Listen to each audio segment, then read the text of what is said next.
So welcome back. This is the platform of SP Smart Hybrid Competitive Schooling System.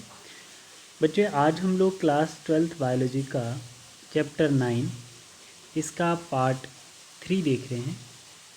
ठीक है बेटा, जिसमें हम लोगों ने पार्ट 2 में एनसीईआरटी के पैराग्राफ नंबर 7 तक डिस्कस किया था और पार्ट 3 में हम लोग पैराग्राफ 8 देख रहे हैं, बायोटेक्नोलॉजी प्रिंसिपल एंड प्रोसेसेस का। ठीक है, देखो जो पार्ट 8 है बच्चे, इसमें हमने रिस्ट्रिक्शन एंजाइम और वेक्टर के बारे में देखना है। बट इससे पहले हमने जो लास्ट क्लास में पढ़ा था ना बेटा, वो आपको देखना है। पैराग्राफ नंबर 17 पे बोला गया था, पैराग्राफ नंबर 17 पे बोला गया 7 पे बोला गया था कि प्लाज्मिड क्या होता है बच्चे। पहले आपको पता होना चाहिए प्लाज्मिड क्या है। ये एक एक्स्ट्रा क्रोमोसोमल जेनेटिक मटेरियल है। मतलब बैक्टीरिया के अंदर एक तो है ही है क्रोमोसोमल डीएनए, बट उसके अंदर एक एक्स्ट्रा क्रोमोसोमल जेनेटिक मटेरियल भी होता है, except normal chromosomal genetic material. Self replicating होता है प्लाज्मिड, और सेल्फ इसके पास एक ओराई साइट होती है। मतलब ये डिपेंडेंट नहीं होता बैक्टीरियल क्रोमोसोम के ऊपर। डबल स्टैंडर्ड होता है, सर्कुलर डीएनए होता है इसका। ठीक है बच्चे, ये प्लाज्मिड की प्रॉपर्टी है। अब बोला जाता है कि अगर बैक्टीरिया के पास बैक्टीरियल डीएनए था तो प्लाज्मिड की क्या ज़रूरत थी, ये क्वेश्चन है। तो प्लाज्मिड डीएनए के पास एक स्पेशल जीन होता है जो डीएनए कैरी करता है, right. This gene complete code for all our phenotypic expression. तो जितने भी फिजिकल अपीयरेंस, फिजिकल एक्सप्रेशन होते हैं बच्चे, तो उनको एक्सप्रेस कौन करता है, आपका डीएनए। बट कौन सा, प्लाज्मिड डीएनए वाला। ठीक है, plasmid DNA have special genes which are not present in chromosomal DNA. तो ये जीन सिर्फ प्लाज्मिड डीएनए में ही होती है जो क्रोमोसोमल डीएनए में एब्सेंट होती है, और इस जीन का नाम है एंटीबायोटिक रेजिस्टेंट जीन। तो हो सकता है ये जीन बैक्टीरिया को प्रोटेक्ट करती है एंटीबायोटिक से। ठीक है, जैसे कुछ गुड बैक्टीरिया भी होते हैं और वो मर जाते हैं अगर हमारी बॉडी में, तो अगर उनमें प्लाज्मिड होगा तो वो एंटीबायोटिक से रेजिस्ट करवाएगा उनको। तो इसीलिए बच्चे क्या होता है, कभी भी बैक्टीरियल इन्फेक्शन को ट्रीट करने के लिए कम्बिनेशन ऑफ डोसेज दी जाती है, क्योंकि एक एंटीबायोटिक नहीं दी जाती है, उसके कम्बिनेशन बना के दिए जाते हैं कि बैक्टीरिया के अंदर अगर बैक्टीरिया कोई डिजीज़ काजिंग है तो उसके अंदर जो प्लाज्मिड है तो वो कहीं रेजिस्ट ना कर जाए सिंगल एंटीबायोटिक से। तो एक तो बैक्टीरियल डीएनए को क्लियर करने के लिए हम एंटीबायोटिक देते हैं, और दूसरा प्लाज्मिड को भी मारने के लिए। तो इसीलिए डोजेज ऑफ कम्बिनेशन दिया जाता है किसी भी बैक्टीरियल इन्फेक्शन को बॉडी से रिमूव करने के लिए। देखो अब हम लोग यहाँ पर प्लाज्मिड का यूज़ कैसे करते हैं। मानो जैसे ये हमारा बैक्टीरिया है, इसमें प्लाज्मिड भी है और क्रोमोसोमल डीएनए भी है। ये बैक्टीरिया है, बैक्टीरिया का नाम है इकोलाई। तो हमारे पास ये प्लाज्मिड, मानो एक बैक्टीरिया, उसके अंदर प्लाज्मिड है, और प्लाज्मिड में एक जीन है एंटीबायोटिक रेजिस्टेंट जीन, और बैक्टीरिया का नाम है सैल्मोनेला टाइफीमोरम बैक्टीरिया है। इसके प्लाज्मिड में एंटीबायोटिक रेजिस्टेंट जीन है। अब हम क्या करेंगे बच्चे, इस जीन को रिस्ट्रिक्शन एंडोन्यूक्लियस से कट करेंगे। किसने किया है, स्टेनले ने कट किया है। और ई कोलाई के अंदर यहाँ पर कोई ऐसी एंटीबायोटिक रेजिस्टेंट जीन नहीं है। तो अब हम इसके अंदर इसको कट करेंगे, पहले इस प्लाज्मिड को कट करेंगे ई कोलाई के। रिस्ट्रिक्शन, सेम एंजाइम, इधर भी रिस्ट्रिक्शन इधर भी रिस्ट्रिक्शन। जैसे ही कट किया तो ये फ्रेगमेंट बन गया। किसने किया बच्चे, ये बॉयर ने किया। ठीक है बच्चे, तो जब इसके इस वाली जगह पे हम ऐड कर रहे हैं आपका कौन सा, एंटीबायोटिक रेजिस्टेंट जीन। इसके अंदर एंटीबायोटिक रेजिस्टेंट जीन था, हमने वही पार्ट कट किया है जो प्लाज्मिड का एंटीबायोटिक रेजिस्टेंट जीन था। ठीक है, वो हमने इसमें डाल दिया। अब हमारे पास क्या बन गया बच्चे, ये रिकॉम्बिनेंट डीएनए बन गया। अब ये रिकॉम्बिनेंट डीएनए हमने होस्ट ऑर्गेनिज्म में ट्रांसफॉर्म कर दिया। अब ये ऑर्गेनिज्म कैसा हो गया, मोर रिकॉम्बिनेंट हो गया बच्चे, है ना। इसका मतलब ये ऑर्गेनिज्म जेनेटिकली मॉडिफाइड ऑर्गेनिज्म बन गया। ठीक है बच्चे, इसके जेनेटिक मटेरियल में हमने चेंज कर दिया, ये जेनेटिकली मॉडिफाइड। तो अब ये बैक्टीरिया क्या कर सकता है, एंटीबायोटिक से रेजिस्ट कर सकता है। इवन कि पहले ई कोलाई के पास antibody resistant, antibiotic resistant gene नहीं थी, अब इसके अंदर हमने डाल दी। तो अब ये कैसा हो गया, ये मोर रिकॉम्बिनेंट हो गया बेटा। ठीक है, तो अब देखना यहाँ पे ये क्या बोल रहा है। Simple, the cutting of DNA at specific location become possible with the discovery of so called molecular scissor. तो डीएनए को जब हम कट कर रहे हैं बच्चे, है ना, कटिंग तो दोनों जगह पे हो रही है, जिसमें डालना वो भी कट करना है प्लाज्मिड, और जहाँ से निकालना वो भी कट करना है with the help of restriction enzyme, जिसको मॉलिक्यूलर सीजर कहते हैं, right. The cut piece of DNA was then linked with the plasmid DNA. तो जो डीएनए आप कट कर रहे हो उसको प्लाज्मिड डीएनए के साथ लिंक करना है। This plasmid DNA act as a vector. तो अब ये जो प्लाज्मिड डीएनए ये जो है ये जो प्लाज्मिड डीएनए ये वेक्टर की तरह काम कर रहा है, इसको कैरी करेगा और किसके अंदर डाल देगा, इकोलाई के अंदर डाल देगा। ठीक है, act as a vector to transfer the piece of DNA attach to it. Probably know that mosquito act as insect vector to transfer the malarial parasite into human body। बिल्कुल सिमिलर मॉस्किटो जो काज करते हैं malarial parasite जैसे mosquito carry करते हैं ना human body में, same ऐसे ही यहाँ पर प्लाज्मिड भी एंटीबॉडी रेजिस्टेंट जीन को कैरी करता है। ठीक है, देखो in the same way a plasmid can used as a vector to deliver alien piece of DNA, foreign piece of DNA into the host organism। the linking of antibiotic resistant gene को हम किसके साथ, plasmid vector के साथ link कर रहे हैं, become possible with enzyme DNA ligase. तो जब हम इसको जुड़ाएंगे बच्चे तो इधर किसकी ज़रूरत पड़ेगी, डीएनए लाइगेज की। डीएनए लाइगेज क्या करेगा, इस प्लाज्मिड डीएनए को एंटीबायोटिक रेजिस्टेंट जीन के साथ जुड़ाने में हेल्प करेगा। ठीक है, जब ये जुड़ जाएगा बच्चे डीएनए लाइगेज की हेल्प से, which act on cut DNA molecules and join their ends, DNA के एंड्स जो हैं ज्वाइन कर दिए जाएंगे।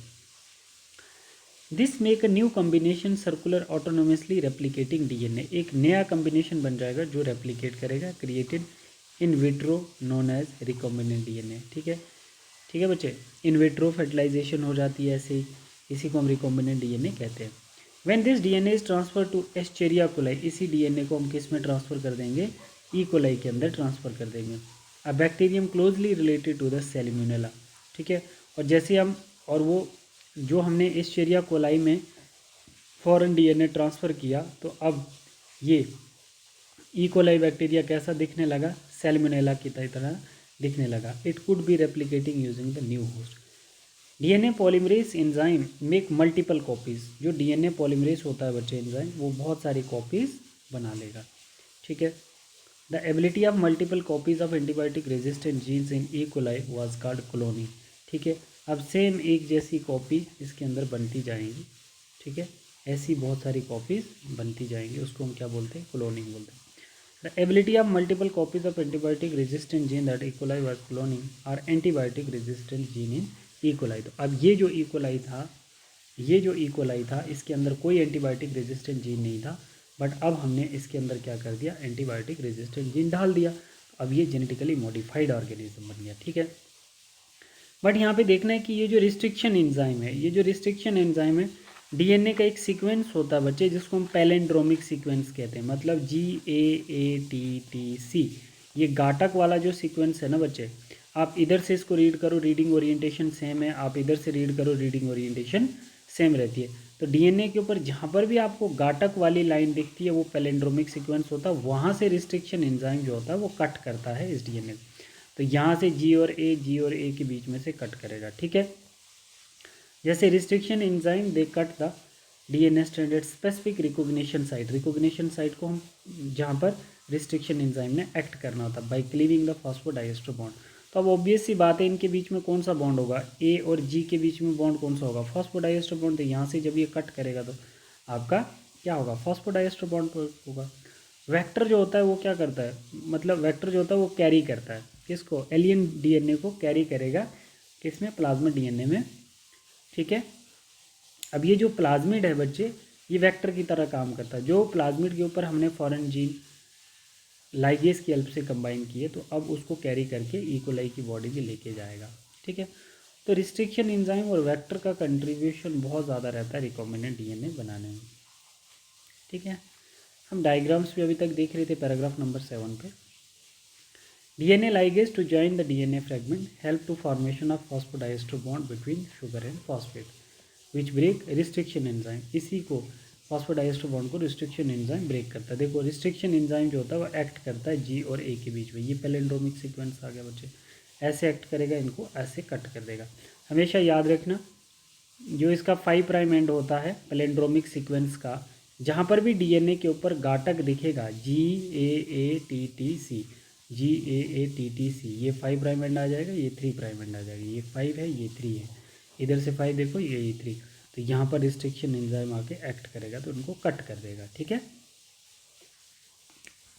ठीक है बच्चे। अब देखो, अब हम बोल सकते हैं कि you can hence infer that there are 3 basic step in genetically modified organism. आपने इस ऑर्गेनिज्म को बनाने के लिए, मतलब अब ये जो हमारा इकोलाई है ये जेनेटिकली मॉडिफाइड ऑर्गेनिज्म आ गया, इसके अंदर कौन सी जीन आ गई, एंटीबायोटिक रेजिस्टेंट जीन आ गई। हमने इसमें इंसर्ट किया था foreign DNA into E coli, E coli अब एंटीबायोटिक रेजिस्टेंट बैक्टीरिया बन चुका है। ठीक है, हमने 3 स्टेप इसमें कौन से लिए, identification, identification of DNA with desirable gene.